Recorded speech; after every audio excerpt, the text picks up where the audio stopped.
this morning. She was off yesterday. I know I hadn't seen her in a long time. Whoa. She's right around there. Well, I got them gnats hooked up and fly both for you. Well, I'm primed. He had I'm them primed, buddy. He had them ready for you, boy. Waiting on you. Out there, They was They looking must my have had a windshield limb. wide open coming across that mountain this morning. I went to they must have thought that was a limb or something that's from the leather eggs in that with home. Morgan Something yesterday, and that fresh air, it almost killed me. Oh. Every time I get in it, I can't hardly stand. It was just too hot to do anything yesterday anyway. That's what it was. She took Ann's job over here. That's what she done. She always carried that big pole. all the And time. this is a little different. There's a difference from Ann, yeah. It's, Look, I think we just want to get some biographical kind of where we are and information, like, you know, just, you know. okay, you want to go and just ahead and ask him a question. He tell you everything you want to know. Yeah. Where are you from, sir? I'm from Letcher County on Linefork. I was born and raised on Linefork. About 3 miles and a half up in Linefork. And how long have you lived here? I've been here about 53 years yet. No, you've been here 55 years. Well, 53, 55, somewhere. Well, we didn't move here till about 53, 54, somewhere along there. I've been here ever since. Tell us the name of the creek we're on right now. You're on Bull Creek. Bull Creek originally got this name of Bull Creek in here. Way back, the old people, they hunted a lot. The big wild bull was in here, and never could do nothing with him. It's dangerous to take care of people. And that big lot of them camels got together one day. They was going to catch that big bull. They'd run him all day with the dogs. And at last, they'd run him down to the mouth of the creek, and that big hole of water down there, and he got that big hole of water. And where they'd run him, he was hot and everything, and he just keeled over and died. They drug him out, and they named that hole of water the Bull Creek hole, and this creek here got the name of Bull Creek. Because that big wild bull was in here. Well, they said he was a big one too, man.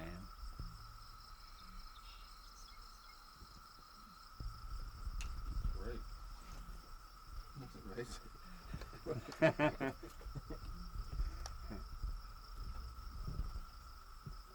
So, sir, what have you been doing for the last 50 years?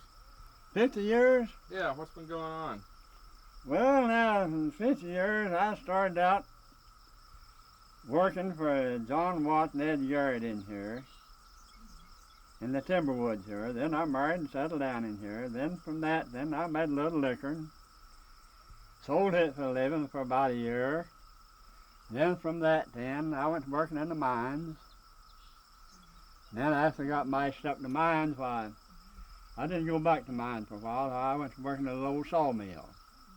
Then after I did get able to go back to mines again, I went back to the mines and worked till I got disabled working there about 3 or 4 years. Before I was ready to retire, then I retired then, and before though I retired, I worked for the gas company here until I retired. That's the way it was. And I didn't have to do no work, nothing. Just stayed with the men and see that they done it right. After I come 65, then I retired then and worked. But you worked more than they did when you. Yeah, I worked more than they did work for them. That was. Let me ask you a question. Tell me about. Do you like Kentucky as compared to other places, or where all of you lived? Well, in Kentucky, about the only place ever I lived anywhere. And I just like the name of it. I was born and raised in Kentucky.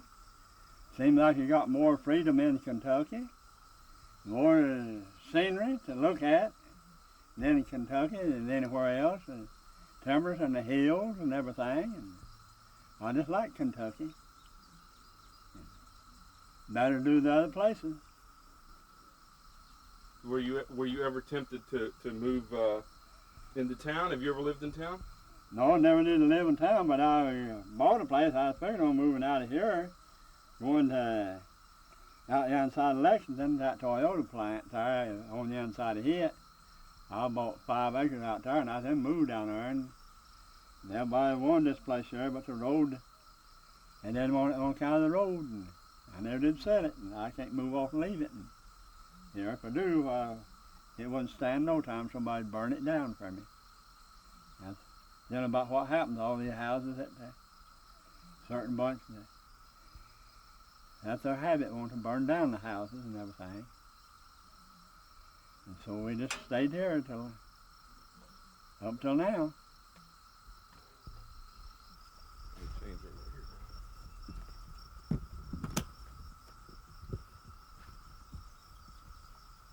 here. So sir, tell me about the apple shop. Apple shop? Yeah. Well, there's 2 fellas, and I like everyone up there. Every one of them is good to me about the apple shop up there. Just as good as I'd want anybody to be to me. But Lee Sexton and Debbie Bay, one that got me started on the apple shop up there. I know nothing about it. And that Debbie asked Lee one day, said, Lee, do you know anybody, old-time player, that you can get to come up here to play for us? And Lee told him, no. Said, I don't. He said he sat around there a long time, and he said, well, he happened to think of me. And he said, he went back and told him, said, yeah. Said, I've got an uncle, old-time banjo player, but he's not much of a hand to play right now. And, well, Debbie asked me, could he get me to come up there? And Lee said, yeah, I can get him come, but he can't stand tobacco smoke. Debbie told him, if you give him come, we'll make him away with this tobacco smoke, and I reckon he pretty well did, a lot of it. And so I went up there, and I praised Lee, and I praised Debbie both for getting me in up there. They've been awful nice to me, good to me, and I made a little money with them while I've been up there. Which if I hadn't went up there, I wouldn't have had the money they give me. And I like everyone in the apple shop up there, works up there. How long have you been playing, sir? How long have you been playing your banjo? Oh, I started out playing when I was real small. I was about 7 years old, I guess, off and on. I didn't pick it up to study. Worked a while, and then played banjo a while, and I'd have to quit playing with banjo on kind of working, hand get stiff. And I'd have to quit work. Quit playing the banjo until I quit work somewhere, work run out. Then I'd pick my banjo playing back up again. And after I married then, I completely laid my banjo down almost on kind of work. And after I was married then, I picked my banjo playing back up again.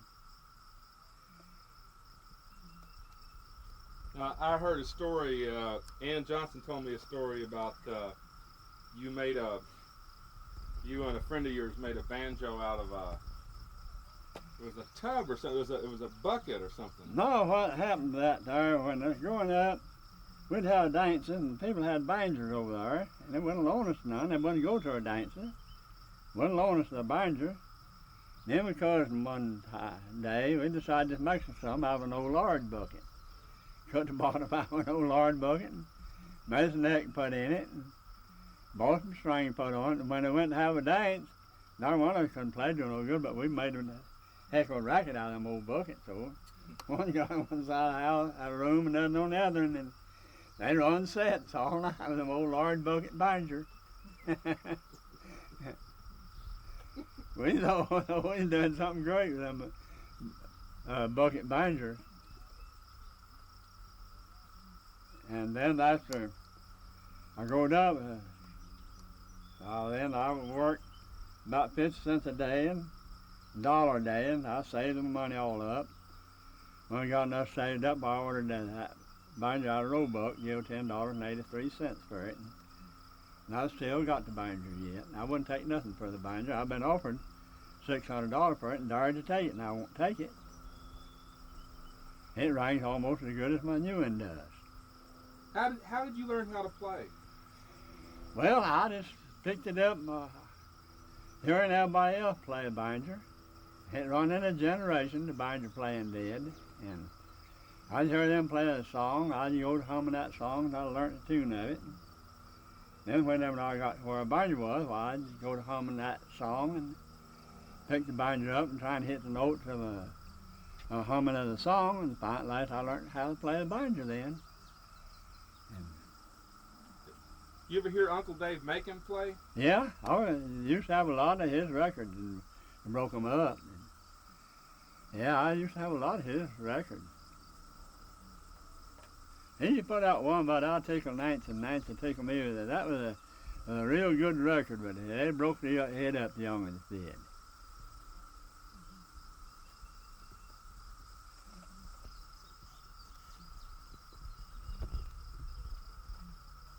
So talk to me about making moonshine, Mr. Sexton. Tell me about your adventures with that. Well, started out making moonshine with two brothers. They made moonshine, and well, I helped them put up their mash, and I'd help them run off, get wood, first one thing, another for them. And last while then, I went to making moonshine for myself. And we'd take about a bushel of meal, just about 2 bushel washing tubs, fill it full of water, 2 of them, get the boiling, we'd pour that in the barrel. When we pour out the water in the barrel, well, we'd pour that 2 pokes of meal in, stir it up till it cooked it real good. We'd let it sit there a little while, and it'd cook and bake, and we'd stir it up, then we'd go to breaking it up. I had the malt corn put in it, and sprouted some corn. And we'd stir that down till it got all that broke up right real good and thin. Then we'd stir it till it cooled down about milk warm. And then we'd cover it up. And it'd sit there about 3 or 4 days and work off. That is where it didn't have sugar in it, but where it had sugar in it, it'd take a little longer to work off. And it'd take about 5 or 6 days to work off where it had sugar in it. And then we'd have some steel made, and worm and cap and arm all went to it. And steam then come up through the cap, down through the arm, down through the worm. That worm was copper is in a plate stand that coiled out around and round. And went through what they call a plate stand, it was full of water. If that steam come out of the steel, going through that worm, water in the plate stand, and had to keep it cool, it'd evaporate that steam, and it turn it into alcohol as it come out the bottom. The worm had to come out alcohol. And you had to keep the water cool in the barrel. If you didn't, that steam would come out and you wouldn't have nothing coming, making the alcohol. And we'd run a beer all off, then we'd save what we call the sanglins. And then I got all the beer run off, we'd take the washer steel and everything up that real good. And pour them sanglins back in the steel and cap them up real good and tight. Now when it went to run that time, well, it'd come out, oh, I don't know. It was high in alcohol. You couldn't even hold it in your mouth, nothing. It'd burn your mouth up. It'd run down, get weak, then it'd temper it on down with water, then make it down to about 90 and 100 proof liquor out of it. Did y'all ever use a doubler or a thumper in your stills? Yeah, I got in trouble one time with that thumping outfit, working on Pine Mountain. And I'd used the thumper. I happened to use it, didn't use it for myself, but I did for the other people. And we was talking up there one day, and Buddy made liquor all his life. He said, I make this as good a thump liquor as you can double liquor. I said, mister, I said, let me tell you something now. I said, you can tell a little young on that, but you won't tell me that. Well, I'll prove it both ways. And man, I thought I was going to have to whoop him. Yeah, I made him out of a liar. He can't make good liquor thump, he can't double. Yeah, I made it both ways. Go through that tummy cage, and it pretty well comes out pure sanguine. They claim that arm reboils that, but it don't. And somewhere in that steam, it just accumulates and comes back out in a certain percentage alcohol, but not like it is where you double it and everything. And don't make as good a liquor as thumping it as you do where you double it. Well, let me ask you a question. You'd put the first run back in, wouldn't you? Or would you? Well, where you're thumping you would.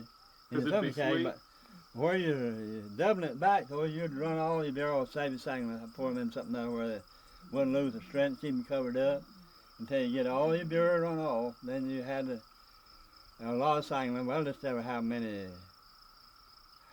bushel you had up, according to sangling. Then you'd clean the still up. Yeah, you got all your beer run off. Well, you put the sangling all back in the still and cap it up, and then when it come out pure grain alcohol. But now in thumping, after you thump the first still full, you'd have to put it right back into your thumping keg and start with it from there. Because it's sweet. Yeah. Where we actually are right this second. Where is this place? Where this place is? Yes, sir. We're right in the lower end of Letcher County. That's the line. We're right there, right at the line, Prairie and Letcher line here. Twixt Whitesburg and Hazard. Between the Prairie County and Letcher County. Line, this few steps goes out through there. And when I bought here, that's over that well there. One room was in Letcher, another was in Prairie. When I bought the house. The company's house is here. And then I built all in Letcher then. When I rebuilt here. I come here, an old company house, and hit it all out of shape, and it wasn't built good. I hewed me out the foundation out of logs, pumped them 3 foot apart, all my rafters, framed them 3 foot apart. And I wanted a basement in the house. I couldn't get it in for the foundation sagged on me. Whenever this company was in here, Hubbard and Young, I just had me a new house pattern cutting and it built me one and it got me a basement in my house now. Me and my family built this house here ourselves. That's great. But I ain't working. He's been working in the garden this morning already. Yeah, I've been working in the garden. Yeah, I had So you're sticking beans. Yeah. I just quit and come in whenever you first, before you first come.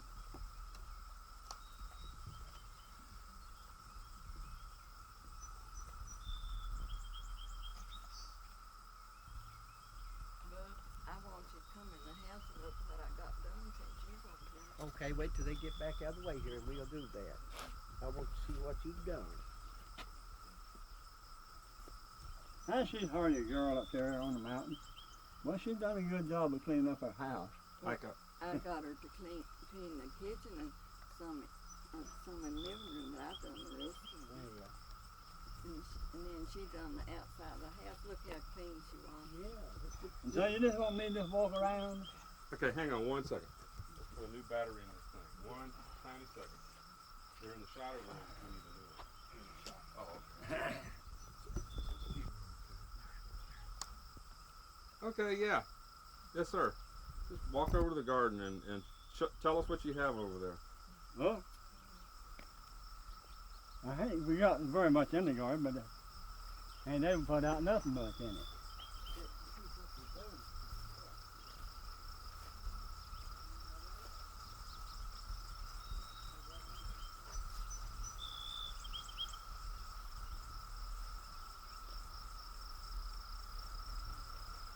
Down the lower side, we got me taters, 4 rows of taters. Down there, got me 4 rows of sweet corn here. Tomatoes, got me out 22 plant tomatoes. And the rest out here is corn and beans together. And then here I got these cucumbers here. Plant them there so they take that bar and they bar it good again when they take to the bar. And get them up out of the dirt. They ain't got no dirt on them when you go to gather them. And bar it good again and get up on that bar there and it shades themselves. And they, You got any carrots in there? no, I ain't put out no carrots this time. This tater, corn and beans and tomatoes all I got out in the garden. I actually weren't able to put them out, but I put them out though. And we'll walk back around here, the little apple trees and things we got back out here. Look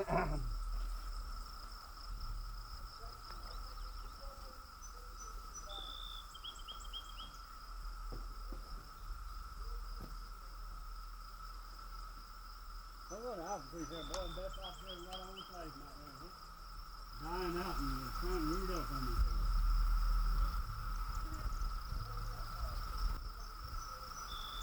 And the grapevine, I've got a whole row of grapevines all up down through yonder. And the American porch grapes.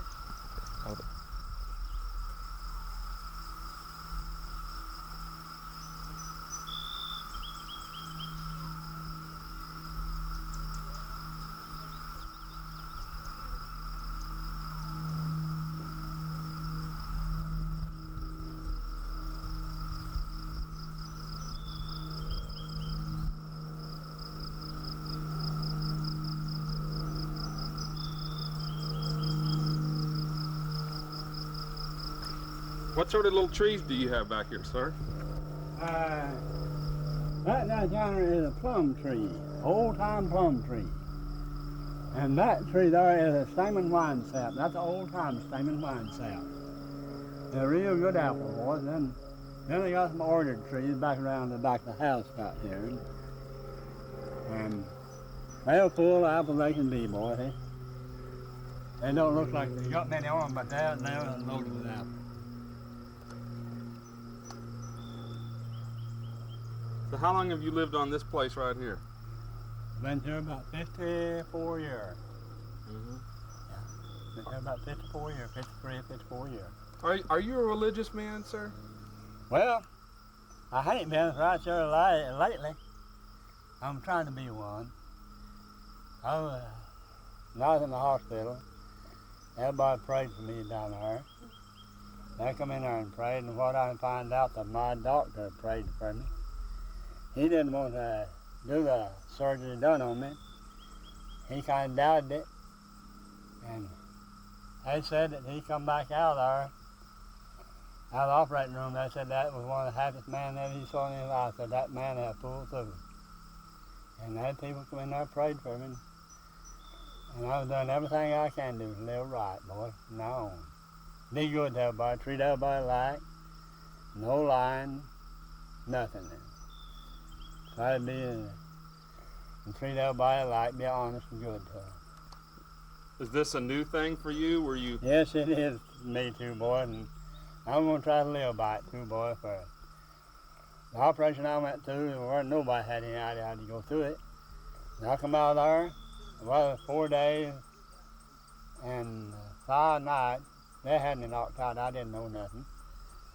And the time I took the operation, when that I did come to, I never have felt the first pain from my operation. Now they took my bladder out, and they got a tube here on the side here, and water through, and they said they never seen a man come through an operation like I did in their life, the shape that I was in. Now I'm taking this our laser beam shot. He got all the cancer all right down the lower part, and they said he couldn't get hit. Now I'm taking that laser beam to knock it out now. I got to go back today for another treatment of it.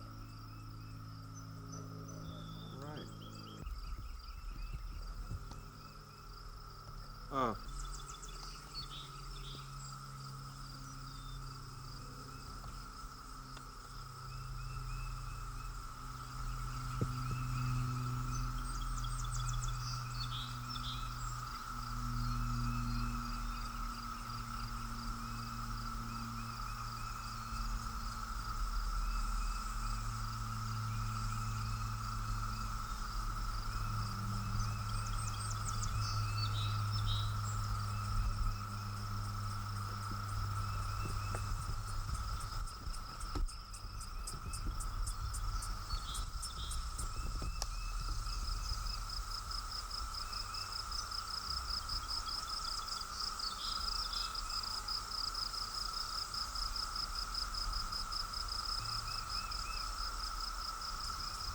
You got a great looking face, Morgan.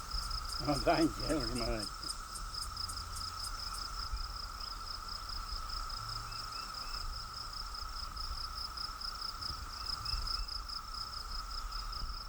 Reminds me 80 years old. No, are you that old? Yeah, 80. 1911, 1911, my date. 28th day of January. What's the first thing you remember in your whole life? Well, first thing I remember, well, I was growing up, and Dad went to the store and bought me, I was wearing a dress then. I was 6 years old then. I was 7 there. I was wearing a dress. And I went to the store and bought me a pair of overalls. Going back and tried to get me to put them on. I wouldn't do it. I run out of the house. It was raining. Got there in the drip of the house. I was planning to puddle of water out there, and water dripping down on my head. Well, they come out there with a limb. Man, I was glad to get in the house to get them overalls on. After I got them on, I wouldn't have put them off, or I'd dread that limb again. Overalls protected my leg from the limb. I wouldn't know how to pull them off anymore. Your birthday is January 28th? Yeah, That's my birthday. It is? Yeah. 28th day of January. 28th day of January is my birthday. Yeah, my date is 1911, 28th day of January. Just keep standing right there for me. We'll just.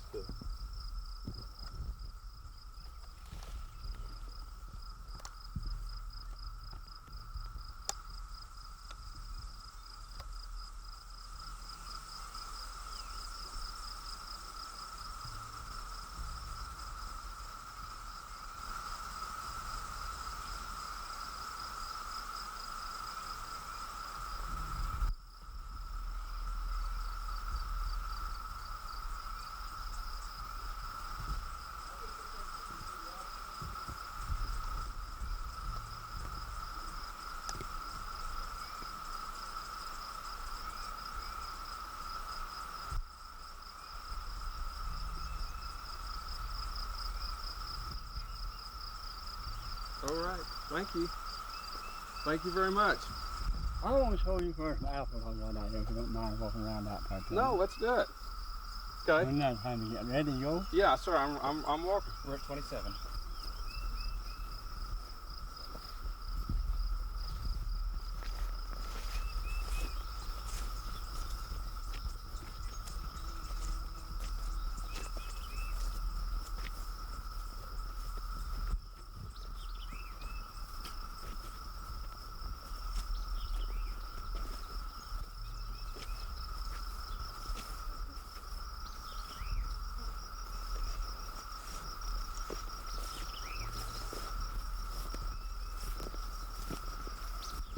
That part is a wine, not a wine shop, but it's a delicious. Red Stark Spur Delicious. One of the locals.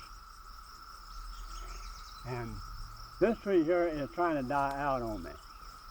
We'll walk on around here if you want to. Let's go to the rest of them. But the apples is on here.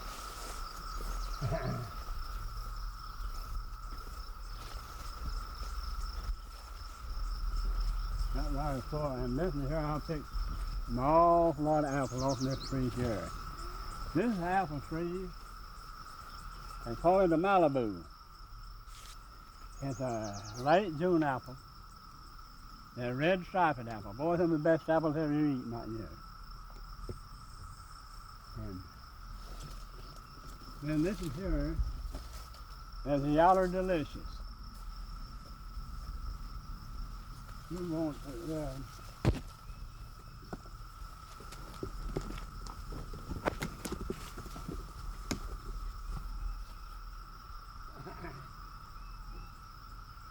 A second. We're coming. Just got tangled up there. 2 minutes. All right, sure, is another Yaller Delicious. And it's loaded with apples. I wonder how to pick a lot of them off, keep picking them off along. They don't make good apples where you leave them so thick on the tree like that.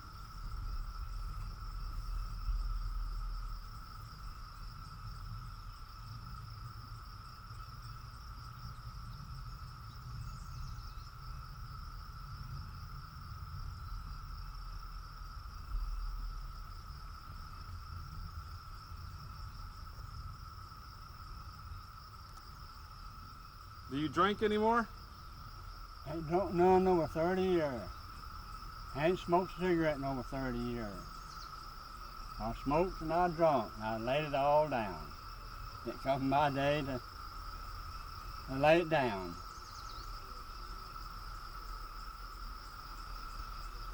Take. I'd lay down in the bed. 1 second.